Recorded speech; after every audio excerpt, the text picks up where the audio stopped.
Y si bien, como lo vimos en la información anterior, Morena adelantó los foros públicos sobre la reforma al Poder Judicial, pero se había informado que el primer foro se realizaría el próximo 27 de junio en la Cámara de Diputados y sí estarían invitados los integrantes de la Suprema Corte de Justicia de la Nación. Hablemos de este adelanto, hablemos de la situación que se nos viene. Saludo con gusto Francisco Salgado, director del Bufete Jurídico Interdisciplinario. Francisco, gracias por estar con nosotros esta mañana. ¿Realmente podría ser algo contraproducente para el diálogo que Morena y la ministra Lenia Batres hayan adelantado de alguna manera los foros públicos sobre la reforma al Poder Judicial? ¿Cómo lo ves? Buenos días.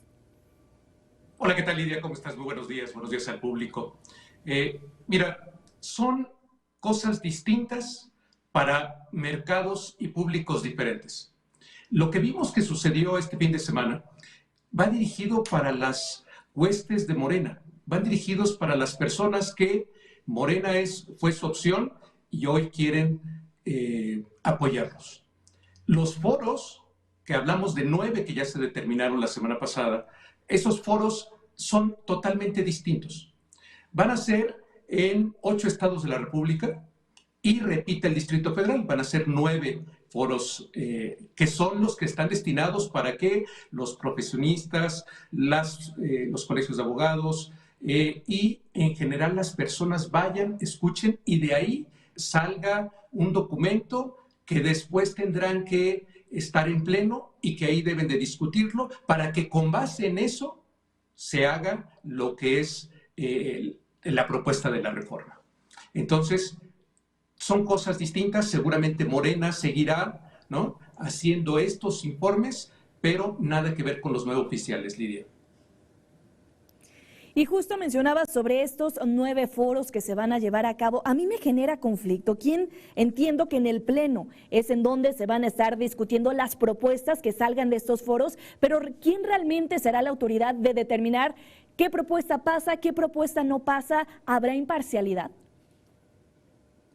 Fíjate que de entrada, quienes los van a promover, ya se tiene dicho quién es, y es un coordinador de Morena, quien es el encargado de hacer estos foros. Y entonces, estos foros, en teoría, y lo que sabemos, es que la mecánica va a ser que tanto los diputados y los senadores propongan personas que sean los que estén hablando del tema durante 5 minutos. Eso es lo que sabemos.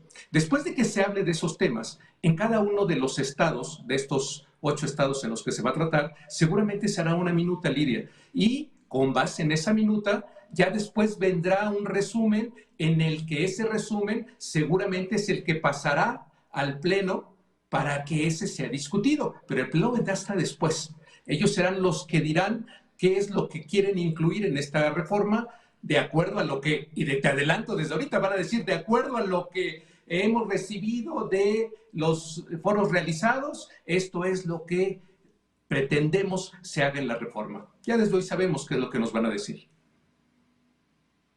Además de legisladores, de ministros, ¿qué otros sectores y organizaciones nos puedes platicar, y al auditorio principalmente, que van a participar en estos foros? Mira, realmente no se tiene con precisión quiénes, porque van a ser invitaciones que hagan los diputados de cada uno de los estados. Y entonces, si los diputados tienen amigos en los colegios de abogados, existen colegios de abogados o agrupaciones de abogados en ese estado, pues seguramente los invitarán. Pero inclusive se tiene previsto, o al menos dijeron, que iba a estar abierto también para el público en general. Pero fíjate lo que es curioso, o sea, está abierto al público en general, pero no puedes llegar y no puedes levantar la mano y decir yo quiero aportar esto. O sea, tendrás que hacer una lista que será aprobada por los organizadores de esos 9 foros, Lidia. Y ¿sabes lo que yo temo? Suena muy bueno el ejercicio y entiendo que hay que modernizar y quisiera escuchar tu opinión sobre esta reforma, ¿no? Pero una reforma que respete una institución, una reforma que respete independencia y la forma en cómo están realizando estos foros o la forma en cómo se planea al final tomar estas propuestas, no sé, me genera duda y siento que al final no podría ser algo imparcial. ¿Tú qué opinas? Estoy de acuerdo contigo. Finalmente, quien organiza una reunión, quien organiza una fiesta, son los que van a poner la música que se va a estar tocando. En este caso, quienes los van a organizar ya sabemos, es un participante, es un militante de Morena. Entonces seguramente tratarán de llevar agua a su molino, inclusive autorizando a las personas que van a participar para que ellos sean los que intervengan. Por supuesto, a favor de la reforma. Pero fíjate, Lidia, me gustaría comentarle al público, esta reforma consiste básicamente en tres cosas.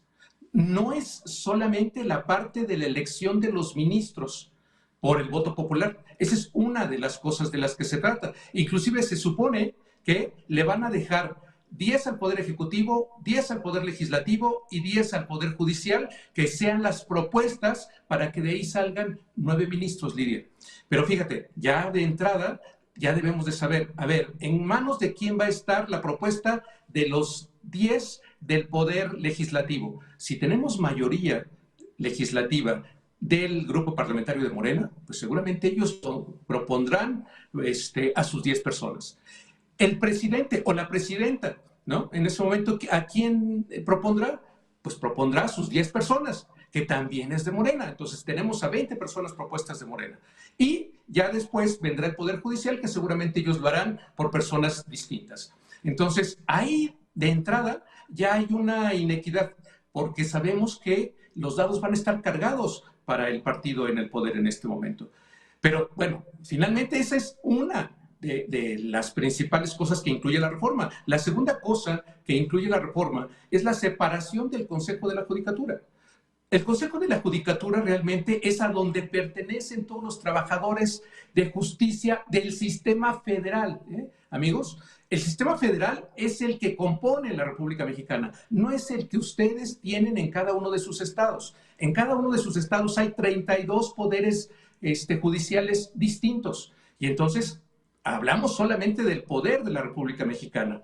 Y ahí lo que van a tratar de hacer es hacer un tribunal de disciplina que se supone que tendría que castigar y observar a los impartidores de justicia, y después va a venir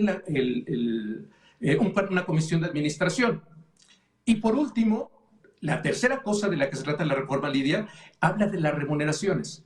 Eso que tanto se trajo, ¿se acuerdan ustedes cuando se dijo nadie ganará más arriba del presidente? Y después se trató de implantarlo a todos los sectores, a todas las secretarías, y como el Poder Judicial era independiente, y como ellos sabían y tenían a su alcance lo que era la tramitación de amparos, algo así como 2.500 personas se ampararon, 2.300 más o menos del Poder Judicial y unas 200 o 300 del INE. Esas son las personas que están ganando eso. ¿Y saben por qué? Pues porque la ley nos los ha dicho toda la vida. Ninguna ley que entra nueva puede ser retroactiva. Eso fue lo que defendieron y por eso ganaron los amparos y por eso ganan más que el presidente. Entonces, esas son las tres cosas que habrá que analizar realmente en esta reforma, Lidia. Y justo dicen el clavo, analizar realmente, ¿no? Ir de fondo. Entiendo, y te lo mencionaba, entiendo que las reformas o que deben fortalecer, las instituciones, deben fortalecer las autonomías, no la manera en cómo lo están haciendo. Se debe modernizar, sí, pero falta hacerlo de fondo. ¿Ya está aprobada esta reforma? ¿Qué opinas? Mira, ya está aprobada, ya sabemos que se va a aprobar. Hay aplanadora, por supuesto que se va a aprobar, pero yo creo que lo más importante es decirle al público, Lidia, a ver, no creemos falsas expectativas. Con la reforma no se va a solucionar los problemas judiciales, ni van a ustedes a tener una mejor respuesta ni más rápida del sistema judicial. Para que tengamos una idea, el sistema judicial del que hablaba a nivel federal tiene un poquito más de 53,000 personas, 53,000, Lidia. Y a los que se va a remover con esta reforma son solamente 1,800 personas. Vean la diferencia, 53,000 contra 1,800, que solamente son las que incluyen la reforma. Entonces, no esperemos cambio, digámosle al público, por favor, no esperemos resultados. ¿Por qué? Porque cuando el público llega a levantar su denuncia, es ante un ministerio público que nada tiene que ver con el sistema judicial. Cuando las personas no le pagan sus adeudos a otras personas o tienen un problema familiar, llegan a los juzgados de primera instancia, que esos juzgados no pertenecen al sistema judicial federal, pertenecen al sistema judicial de los estados. Entonces hay que decir a las personas, a ver, por un lado está el sistema judicial de toda la República Mexicana que ese es el que se va a modificar, solamente 1,800 personas, y por el otro lado está donde ustedes llegan. Llegan a cada uno de los 32 estados con su propio sistema. Por lo tanto, no podemos esperar, Lidia, el que haya realmente reformas. Para que un juicio llegue a la Suprema Corte de Justicia, que es lo que van a cambiar, y a los magistrados de los tribunales de distrito, ¿sí?, se requieren algo así como 3 o 4 años para que ellos tengan un perfil diferente. O sea, sí va a servir de manera política para ir poniendo a personas afines y que vayan resolviendo. Pero esto lo vamos a ver hasta dentro de 3 o 4 años, Lidia. Nada es de corto plazo. Y justo yo creo que diste también en el clavo. Estás hablando a nivel federal. ¿Y qué pasa con los estatales, Francisco? ¿Qué crees, Lidia? ¿Qué cree público? No va a pasar nada en este momento. Usted, cuando vaya y inicie su denuncia, va a ser exactamente lo mismo, porque el Ministerio Público es otra organización que habría que reformar. Cuando ustedes inician cada uno de sus juicios, ¿sí?, lo van a hacer en los mismos juzgados donde ustedes lo hacen. No va a pasar nada para el público. Esa es otra cosa que va a suceder. Hay que diferenciar, yo creo que el alcance de esta reforma, Lidia, y yo lo haría como que va a tener impacto, depende del sector de la población en el que nos encontremos. A ver, ¿a quiénes va a impactar primero? Bueno, pues a los ministros y a los magistrados, a estas 1,800 personas de las que te hablo, Lidia. A ellos va a impactar primero. Sí, porque a los ministros antes eran 11, hoy son 11 y los quieren reducir a 9. Sí, a los magistrados, que son los que resuelven los amparos. Cuando su abogado va y interpone un juicio, primero lo pierde, ¿sí? O hay que perderlo para que después se vaya a una segunda instancia. Y después se pierde y para que se vaya a una tercera instancia. Esa tercera instancia, que ya se llevó alrededor de 2 años y medio, ellos son los que van a cambiar. Entonces, el impacto para los ministros y para los magistrados es para ellos primero. Después, el impacto para nosotros los litigantes. Los litigantes, bueno, los abogados que defendemos a los litigantes o que representamos a los litigantes, la actividad va a ser exactamente la misma, porque la ley no va a cambiar, no ha cambiado, Lidia. Entonces, ahí es lo mismo. Para los trabajadores del sistema judicial, pues seguramente no tendrá repercusión para esos más de 53,000 personas, porque para los que tendrá repercusión es para aquellos que ganen más que el presidente. Los demás seguirán haciendo exactamente lo mismo, Lidia. Y para el público, pues para el público será lo mismo, porque las cosas seguirán totalmente igual. Eso es lo que hay que advertirle a las personas. O sea, cuando se dice, a ver, requerimos, no solamente es la parte del cambio del sistema judicial. O sea, el cambio del sistema judicial, ¿para quién? Para ti, ministro, para ti, abogado, para ti, departamento, para ti, público, que eso debiera de ser lo más importante. Para tener una verdadera reforma judicial, Lidia, se requiere que se hagan leyes más sencillitas, más expeditas, y eso le compete a los legisladores, a los diputados y senadores. A ellos son a los que les compete el que hagan las cosas más rápido, con sentido común, y que se acerquen de personas que hagan de su vida cotidiana los litigios para que ellos les digan realmente lo que sucede en cada uno de los juzgados, Lidia.